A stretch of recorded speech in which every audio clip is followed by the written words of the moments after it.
Hi, my name is Keith and I'm known as the Florida Stone Man, and today I'm going to bring you a wonderful video on talking about crystal misconceptions. Now this is a really powerful video that I'm about to make for you guys because there are so many misconceptions about crystals, it's wild. And sometimes when people are rushing to conclusions, they just need to stop.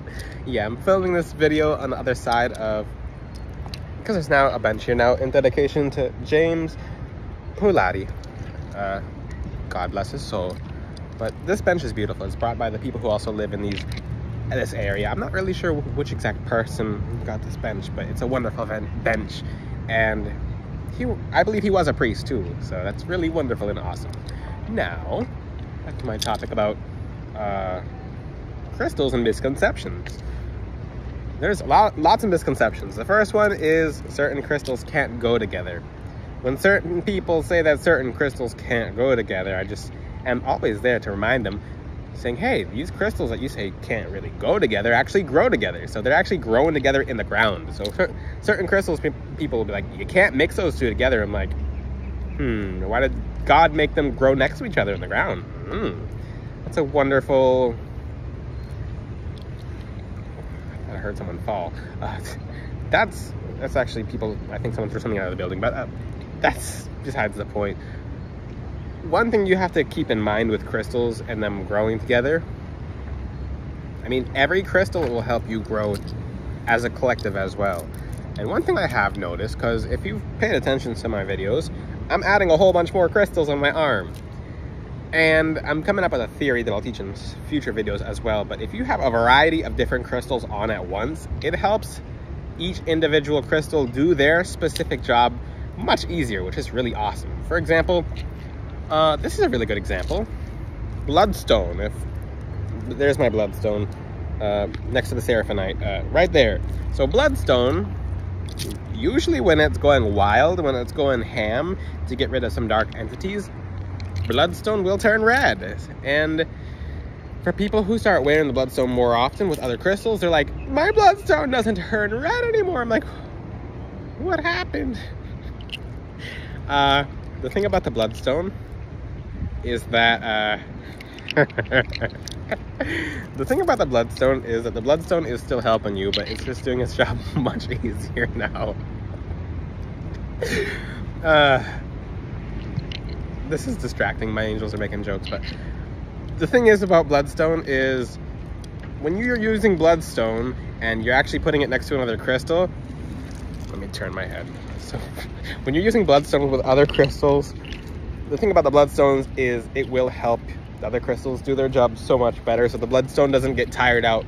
So usually when bloodstone gets tired out, the bloodstone will not be able to do its job as efficiently.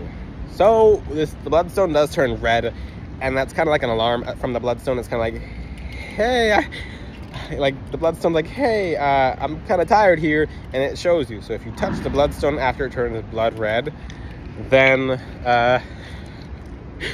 the bloodstone will turn blood red, and it will not be able to do its job as efficiently because it's out of energy. So it's a good thing because the bloodstone's kind of showing you like, hey, I took care of something. And it's also not a good thing as well because the bloodstone's telling you like, hey, I took care of something. Now, it's a misconception to think that crystals do not need cleansing and charging, and this is not a misconception that people actually come up with. It's just a misconception that this is a misconception, and I'll tell you guys the joke in another video, but it's a misconception as to people think that they have a crystal and it doesn't need to be cleansed or charged because the crystal is doing its job on its own. So basically, crystals have negative positive ion transfers. That's the scientific aspect. The spiritual aspect was something I could teach more about. And disclaimer, this is just a video teaching you about the spiritual aspects. These are biology. They're made in the ground. So yeah. When it comes to when it comes to that, you have to keep in mind that the crystals will get tired. And the first point does go into the second point as well. So the crystals are gonna get tired. So if you're not cleansing and charging them and you fully expect them to cleanse and charge themselves, then your crystal won't work effectively, and it might be holding the energy of the bad day before on that crystal. Sometimes you guys accidentally cleanse and charge your crystals. Some of you will leave it in a window. Some of you will leave it by sunlight. Hopefully you guys are leaving it by selenite, but that's another misconception number 2. I'm just saying just a bunch of random misconceptions about crystals. I'm gonna get to number 3. This one's very important. Yeah, people will say crystals are demonic.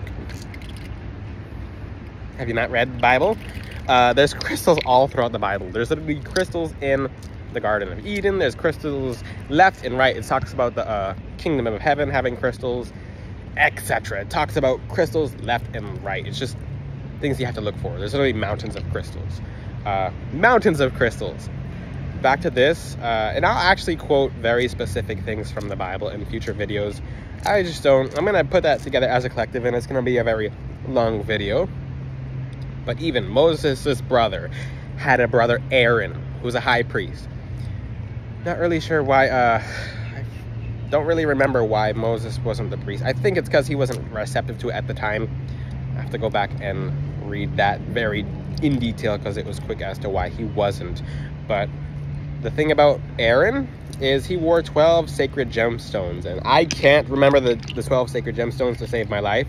But there's peridot, there's amethyst, jachin. There's just different crystal names that don't fully transfer into what we know now. So sardius, chrysophrasius, whatever the translation for those crystals were, I'll try to remember it, and I'll try to make, in the future, I'll have maybe a necklace made out of that with each of those 12 gemstones. How cool is that? It's actually an awesome idea, especially because I'm going to be tumbling and making beads, some beads for certain really rare jewelry coming up myself. So actually something I thought about doing a while ago. But if you ever see the beads of the gemstones, I have someone do it for me. And yeah, the arms are looking really awkward because they're changing, so some of them might be falling off and slacking and like switching places and stuff like that. But that's another misconception. People will think that crystals are demonic when he literally had the power to call down angels and unite people with those crystals. So people don't ever look at that. That's another misconception about crystals. It's kind of a more random video versus a collective topic video. Oh, another misconception about crystals is that they're just rocks. When people type this in, like people in the comment section of the YouTube shorts, and those are mostly like 12 and 13 year olds. Like, I don't know whose parents are not watching them comment, and they should send the comments that these kids make to their parents. So, because some of them comments be bad. I don't be looking at the YouTube shorts comments, but some of them comments be bad, very bad.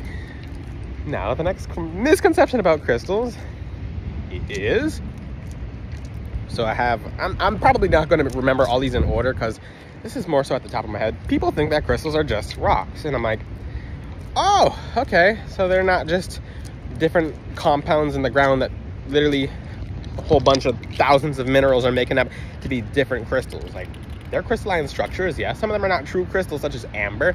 There's jetstone and stuff like that, but it's literally biology. These crystals are more than just rocks. Rocks hold energy. Rocks are literally, if you want a rock, go pick up a stone on the ground. That's mainly just a rock, which even has energy. These crystals, like for example, malachite will hold copper content, and that'll work on your heart chakra too. Now, what else? Rose quartz is manganese. It has a high manganese content, which is calming for the mind. You'll wear rose quartz and be like, I feel very good after this, because it's a rock with a mineral in it. Grab a textbook. If you want to ever look up the chemical formula for each different crystal, so like for example, there are some really technical words, so I'm not going to be able to remember all of them. So look up the different families of rock. So there's quartz family, agates, chalcedonies. Just break it up into whatever section of information you're easily able to digest. There's some that are not even in the quartz family. Some crystals I can't even pronounce because it takes mind to be able to remember every single last crystal, which I'm working on coming up. So when I teach videos, I'll just be like, because some of these, when you start saying some of these crystal families, you're like, what is this man saying? What? Like, it's even hard to say chalcedony. I'm like, can I make up a word for this one? I'm like, no, science already has, but they're more than just rock. That's a misconception. Misconception about crystals is you don't have to wear them for them to work. Big misconception. Now, when you wear crystals, they're literally contacting your skin, on contact with your skin, and they're doing a lot of ion transfers. So yeah, they're doing a whole bunch of energetic transfers. They're doing a whole bunch of subconscious, just mind transfers, mind-body transfers. So these crystals are very intricate and very sophisticated, like a technology. Which they're used in technology too. And people think that crystals don't have any meaning, or crystals don't really work like that. There's crystals in your brain. There's literally crystals. Your brain has crystals in it. You can look it up. There's crystals up there in the sky, satellite. There's crystals in the phone, crystals in your TV. There's crystals everywhere. There's crystals that people don't even know there's crystals in them. Like in everything we do, in our head, in our technology, everything. So when we wear it, especially clear quartz, there's crystals in science. Like, I know biologists, and they're like, oh, we use quartz in the lab. And I'm like, yeah, I use quartz for my spacers on my website, floridastoneman.com, because it's literally like, when you're using this, it's kind of like a spiritual technology. It's like you're approaching your spirituality systematically to eliminate certain blockages. This is a quicker video about just all the misconceptions about crystals. There's a whole bunch more, but some misconceptions I don't entertain. Like, they're just rocks. Well, you should look up the chemical composition of them, because it's more than just a rock. It's a whole bunch more. Some of them are not even rocks, so people are wrong on that note too. Especially amber. Because it's just a rock. I'm like, you got that one wrong too, didn't you? Okay. But my goal is to not be out here proving everyone wrong. My goal is out here to be helping people. And especially with some of my new knowledge on crystals, I do have to say, some of the new crystals I've been wearing have been awesome. Like, it's just otherworldly. Some of just different crystals I never thought I'd be teaching about, such as Azumar and Smithsonite. Some of these crystals, they're so technical with the name that I actually have to come up with a name for some of them on my own, because their names are so wild and crazy and long. And you're like, it's not that wild or crazy or long. I'm like, rhodochrosite and rhodonite. Like, people are not going to remember that. You call it like rhodochrosite, the love planet stone, because it takes you to a planet of love in your subconscious mind. People are like, oh, I resonate with that. Oh, I love that. But something that's not a misconception. Yeah, and some of the I do have to say, some of the new crystals have been like really cracking me open. So I'll just see. I never saw outside of angels, just people walking around that are not there. And you have the option of closing that too. So if you have any questions, ask them in the comments section. But there's just so much about crystals that is yet to be known, and so much that I'm going to be teaching in the future as well. So this is a really cool video about crystals, because I'm actually going to be talking about way more about crystals coming up in the future. If you have any questions, you can ask them in the comment section. Until then, I will see you guys next time. Ciao.